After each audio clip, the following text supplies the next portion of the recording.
Hey everyone, how's it going? Wow, I need to give you guys a little update, a credit data point. I just got approved for the Wells Fargo active cash card, whatever that new card is called. I just got a credit limit of $10,000. That is it's the highest credit limit I've ever had in my life, but that is the most credit I've ever been given on a card at one time. I couldn't believe I got approved and I got $10,000. So, real quickly, if you guys have been in the market for a card, I believe that Wells Fargo is loosely handing out cards right now. I believe they are on the offense of they want to get these cards out to the public. You know, they want to get them in the hands of the people, especially probably for a certain number, right? Like they probably want to get hundreds of thousands to a million of these cards out, a couple million out before they slow it down, right? So, last thing, you guys.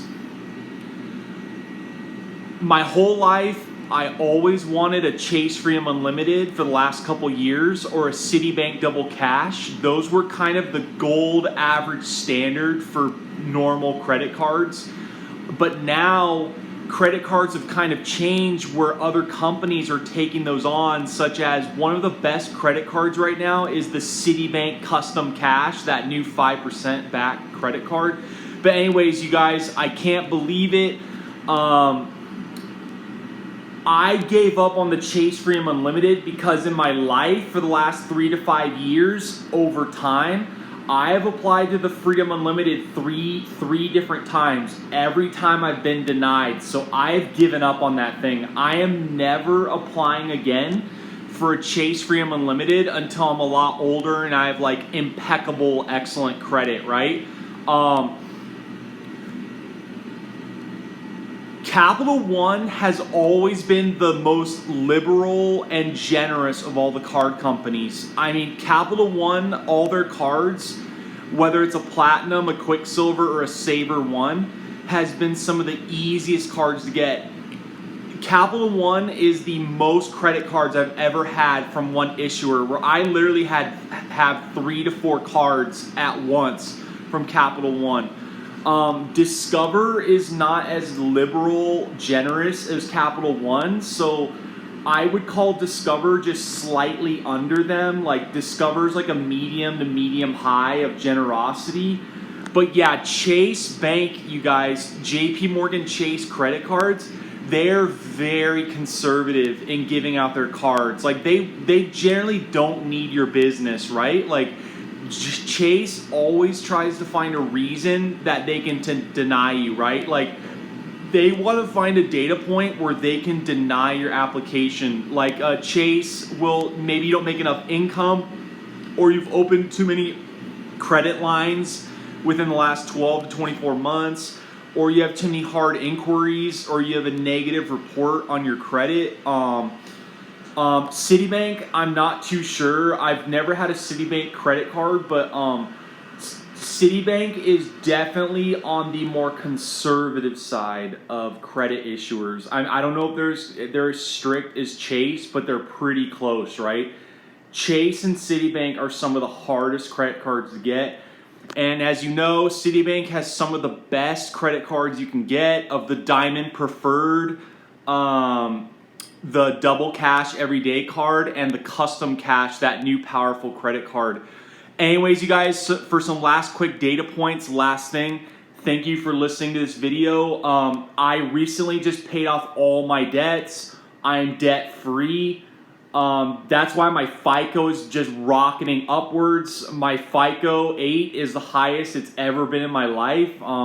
My FICO is about a 720 to a 750, which is pretty good. Like that's definitely a solid good score, right? My medical debts, now that 7 years has passed, my 2 medical debts have fallen off my credit report. So that's another reason why my credit report has just been rocketing higher. Yeah, I have no debt, no consumer debt, and no negative reports on my credit. I do have a lot of hard inquiries in the last 2 years. So yeah, Wells Fargo still accepted me, right? So yeah, you guys, last thing, if you have medium high to good to excellent credit, right? If you have a 670 to 680 score to 720 or higher, you should really think about getting one of these two Wells Fargo credit cards. They are really trying to get them out right now. I think you have a really high chance of getting them. Last thing, there are two cards you can get, right, from Wells Fargo. Baseline, you should get the cash back card, whatever the hell it's called, the advanced cash card. I don't know what it's called. That's the one that I got. That is your baseline choice. Another good card is the Reflect card. Look up the Wells Fargo Reflect. It is a brand new card. They just launched it in the last week to maybe the last couple weeks. It's not even like a month old. The Reflect card is a better choice if you already have a ton of used credit.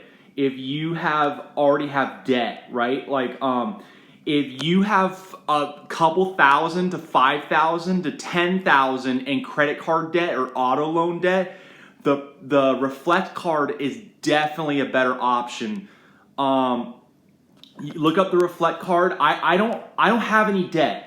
I have no credit card debt, so I don't need a Reflect card to do a balance transfer to zero interest financing my debt again, right? Like I don't have any. I have nothing to transfer to it. So if you have $8,000 in credit card debt, you could do 21 months of credit refinancing. That's a year and 9 months, almost 2 years on the Reflect card. So just something to think about. The cash advance card, whatever it's called, the new one is baseline good. And think about that Reflect card if you need to transfer a major existing balances. Anyways, you guys, thanks for watching the video. I'm so pumped. I can't believe I got a $10,000 credit card. Thanks you guys for watching. See you later.